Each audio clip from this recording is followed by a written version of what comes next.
Negative marking जो है ये सबसे पहले किसी भी प्रश्न को आप कम से कम 3 से 4 बार पढ़ें, चाहे प्रश्न सरल हो चाहे हार्ड हो, 2 से 3 बार तो कम से कम पढ़े ही पढ़े। प्रश्न को पढ़ने के बाद क्या पूछा है, नहीं पूछा है, या सत्य असत्य पूछा है, ठीक है, अगर ऐसा कोई पूछा है, क्या पूछा गया है, उस कथन को बोल्ड करें ऐसे कि ये क्या पूछ रहा है। क्योंकि प्रश्न को 3-4 बार पढ़ने के बाद में प्रश्न के जो निकष है, मेन क्रक्स है, उसको बोल्ड करें, तो आपको पता चलेगा कि ये क्या कहना चाह रहा था, ताकि आप प्रश्न को पढ़ने में गलती ना करो। अक्सर बच्चे यहाँ गलती करते हैं। अब प्रश्न को 3-4 बार पढ़ने के बाद में एक काम ये भी करना है कि प्रश्न को दोनों भाषाओं में पढ़ें, ठीक है, अंग्रेजी में भी देखें, क्योंकि कई बार प्रश्न समझ में नहीं आता तो इंग्लिश की टर्म्स आपको समझ में आ जाती है। तो अंग्रेजी और हिंदी दोनों में प्रयास करें कि प्रश्न को पढ़ें, ठीक है, और उसके बाद में सत्य असत्य नहीं है, क्या पूछा है वो कर दे ब्लॉक। उसके बाद में कोशिश ये करें कि जो प्रश्न है उसके चारों ऑप्शन के ऊपर आपका प्रवेश पत्र रख लें, ठीक है, और प्रश्न पढ़ने के बाद उत्तर निकालने की कोशिश करें। याद करें, अगर उत्तर दिमाग में सीधा ही आ जाता है और ऑप्शन वो पढ़ा है तो ठीक है, कर लो उसको। अगर ऑप्शन याद नहीं आ रहा है तो फिर आप वो 4 ऑप्शन को देखें प्रवेश पत्र हटा के, और उसके बाद में एलिमिनेट करें, ठीक है। उसके बाद में क्या करें, एलिमिनेट करें। एलिमिनेट कैसे करना, जैसे मान लो ए बी सी और डी, अगर सीधा उत्तर आ जाता तो सीधा कर दो, नहीं तो सीधा आने तो भी आप ये करो, जैसे सी हो नहीं सकता, ये डी हो नहीं सकता, ए हो नहीं सकता, फिर बी कर दो। इसे कहते हैं 3 विधि, इस विधि को कहते हैं एलिमिनेट विधि। ये 3 एलिमिनेट करके चौथा उत्तर अपने आप निकल गया। इसमें क्या होता है, कॉन्फिडेंस आता है। आप एक सवाल ऐसा करके जब दूसरा करोगे ना, तो अंदर से एक अलग टाइप की फीलिंग आती है कि चलो पहले वाला मेरा सही हो गया, चाहे वो गलत हो रहा है, फिर भी आपको अलग से कॉन्फिडेंस, अंदर से गजब तरीके का कॉन्फिडेंस आता है। तो हर प्रश्न को इस टाइप से करो आप, ठीक है, एलिमिनेट विधि। और अब देखो, तो नेगेटिव मार्किंग से बचने का एक ही तरीका है, प्रश्न को 3-4 बार पढ़ो और हिंदी और अंग्रेजी दोनों भाषाओं में पढ़ो, और साथ में एलिमिनेट ऑप्शन रखो। आप पहले ऑप्शन देखो ही मत, ऑप्शन नहीं देखे, प्रश्न पढ़ा 2-3 बार, सीधा उत्तर सोचो, अगर आ रहा है उसमें है तो उसके बाद में 3 ऑप्शन एलिमिनेट करके जो आपके दिमाग में आया फाइनली वही कर लो आप। अगर आपको ऑप्शन बिना देखे उत्तर नहीं आ रहा है तो पेपर हटाओ और चारों ऑप्शन को एलिमिनेट करके इस तरह से उत्तर निकाल दो। आप पहले से लेके लास्ट तक ऐसे ही चलो, ठीक है। और सबसे खास बात, अगर चारों विकल्प नहीं आ रहे हैं, अगर चारों विकल्प नहीं आ रहे हैं, एक भी एलिमिनेट नहीं हो रहा है आपसे, तो फिर उस प्रश्न को आप रेड गोला कर दो, उस पे समय बार बार खराब ना करो। क्यों?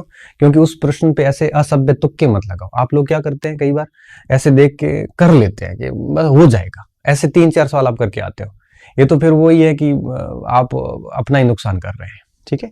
अगर आपको 3 विकल्प नहीं आ रहे, मतलब इनमें से एक ही एलिमिनेट हो रहा है, 3 का आपको कोई पता नहीं है, देखो 4 ही एलिमिनेट नहीं हो रहे हैं तो बिल्कुल छोड़ दो। अगर 3 एलिमिनेट नहीं हो रहे तो भी उसको प्रश्न को छोड़ दो, आप ऐसे प्रश्न ना करें। अगर 2 एलिमिनेट हो रहे हैं, जैसे ए और डी पक्का नहीं है, अब सी और बी में है, तो ऐसे प्रश्न तो कर ही ले आप, फिर तो रिस्क तो लेनी पड़ेगी। और अगर 3 एलिमिनेट हो रहे हैं, ऐसे करें। तो प्रश्न करने कौन से हैं पेपर में, या तो 2 ऑप्शन आप एलिमिनेट कर पा रहे हैं, या तीनों एलिमिनेट करके एक ऑप्शन बच रहा है आपके पास, ये तो पक्का सच उत्तर निकलेगा, और इसमें फिर आपकी आधी उसमें प्रोबेबिलिटी रहती है। तो ऐसे सारे प्रश्न कर ले, ठीक है, जितने भी आ रहे हैं आपको सारे कर ले। तो इस तरह से तुक्के में भी थोड़ा सा ध्यान रखें कि अगर 2 ऑप्शन कंफर्म हो आप कि नहीं है यार, तो वो कर लो। अच्छा, ऐसा कोई प्रश्न जो आपने कभी सुना ही नहीं है, तो जब प्रश्न ही नहीं सुना है तो आप एलिमिनेट कर ही नहीं पाओगे। ऐसा प्रश्न कभी अटेंड ना करें। देखो, वहां पे इमोशंस से ना सोचें, या दिमाग का काम लें। अगर आप दिल से करोगे, भावनाओं में बह के उत्तर निकालोगे, तो फिर आप 10-15 गलतियां कर दोगे, और चयन होने में और फेल होने में सिर्फ इतना ही फर्क होता है, ठीक है। तो इस प्रकार की गलती ना करें। एलिमिनेट मेथड हमेशा अपनाएं, क्योंकि इसमें जल्दबाजी की कोई गुंजाइश नहीं रहती। अंग्रेजी और हिंदी दोनों में पढ़े, चाहे आपको इंग्लिश नहीं आ रही तो भी पढ़े, क्योंकि नोट तो नजर में आएगा कम से कम। प्रश्न को 2-3 बार, कम से कम 2-3 बार, 4 बार पढ़ते हो और भी बढ़िया, 2-3 बार पढ़े ही पढ़े। और सबसे महत्वपूर्ण और सबसे आखिरी और सबसे महत्वपूर्ण बात कि इतना करने के बाद फिर आपको बबल्स भरना है, और गोला भरते वक्त पूरा ध्यान रखना है, कोई जल्दबाजी ना करें कि डी ये आ रहा है तो उधर चला के डी भर दो। यहां पे बिल्कुल समझदारी रखें, और इस तरह से 1 से 150 तक चले आए। ठीक है। और जो रेड पेन ये ऑप्शन है, इनको मत छेड़ें आप, इनको बिल्कुल टच भी ना करें। क्यों? क्योंकि ये आपको नुकसान ही देंगे, फायदा नहीं दे सकते। 3 ऑप्शन नहीं आ रहे, एक आपको एक ही आ रहा है, एक है कि नहीं, उस 3 में से कैसे तुक्का मारोगे आप? ऐसी गलती है वो ना करें। और सबसे एक महत्वपूर्ण बात मैं और बताना चाह रहा था, जैसे कोई सन पूछा गया है, ठीक है, सन पे कभी तुक्का ना मारे, क्यों? कोई पता नहीं। जैसे परिभाषा पूछ ली, इस पे कभी तुक्का ना मारे। क्यों? क्योंकि क्या पता किसकी परिभाषा है। ऐसे कोई तथ्य पूछे जाते हैं, गहरे तथ्य, कृपया करके ऐसों पे कभी तुक्का ना मारे। अगर आपके अंदर बहुत ज्यादा ही खलबली मची हुई, नहीं एक तो तुक्का मारूंगा, तो फिर कहां तुक्का मारे? जहां विश्लेषणात्मक प्रश्न हो, है ना। विश्लेषणात्मक प्रश्न पे आप तुक्का लगा सकते हैं। जैसे कौन से कथन सही नहीं है, 4 कथन आगे, साइकोलॉजी में विश्लेषणात्मक ज्यादा आते हैं प्रश्न। ऐसा कोई कंसेप्चुअल प्रश्न आता है जहां तथ्य नहीं पूछा गया, आप मेरी भावनाओं को, बात को समझना, जहां कंसेप्ट पूछे गए। जैसे मान लो मेरा पूछ ले, मैं मेरे पे उदाहरण देता हूं।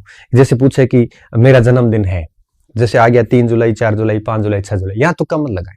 लेकिन अगर ये आएगा निम्नलिखित में से कौन सा मेरे बारे में कथन सत्य नहीं है, फिर 4 कथन आ गए उसमें, यहां आप तुक्का लगा सकते हो, थोड़ा बहुत चल जाता है, उपयोग सभी वगैरह में चल जाता है।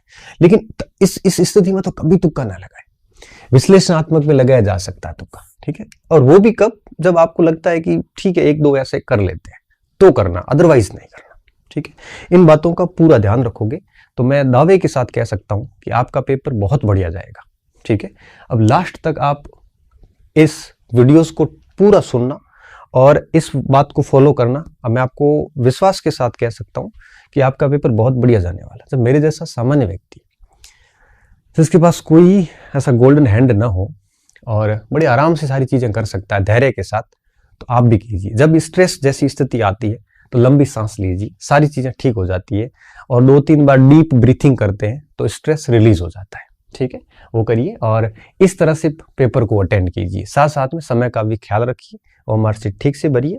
और इन बातों के साथ में मैं मेरी बात को यहीं खत्म कर रहा हूँ।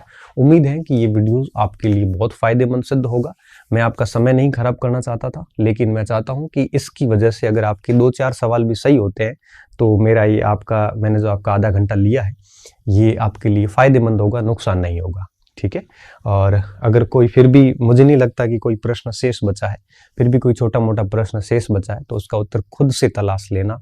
और मिलते हैं वापस पेपर आपका होने के बाद में। जैसे आपका पेपर हो जाएगा उसके बाद में आपके 27-28 फरवरी के आसपास आपकी आगामी जो परीक्षाएं हैं, first grade, second grade, third grade, college lecture, इनके ऊपर मैं एक वीडियोस बनाऊंगा। और आपको किस और जाना चाहिए, किसकी तैयारी करनी चाहिए, इनकी वैकेंसीज कब आएगी, ये सारी बातें मैं करूंगा। अभी मैं इसलिए नहीं कर रहा हूँ क्योंकि आप इसमें डिस्टर्ब होंगे। मैं चाहता हूँ कि आप अपना ये अध्यापक का पेपर पूरे दिल से दे दें और जैसे ये पेपर हो जाएंगे आपके, उसके जस्ट अगले दिन मैं ये सारे वीडियोज आपके एक दिन लाइव आके सारी चीजें आपको बढ़िया तरीके से समझा दूंगा, ताकि आप अपना अगला टारगेट लेके बढ़िया तरीके से तैयारी शुरू कर सकें। बहुत बहुत धन्यवाद विद्यार्थियों। अच्छे रहिए, मस्त रहिए और हंसते रहिए, पढ़ते रहिए, स्वस्थ रहिए और मेरी शुभकामनाएं हमेशा आपके साथ है और आगे भी आपके साथ रहेगी।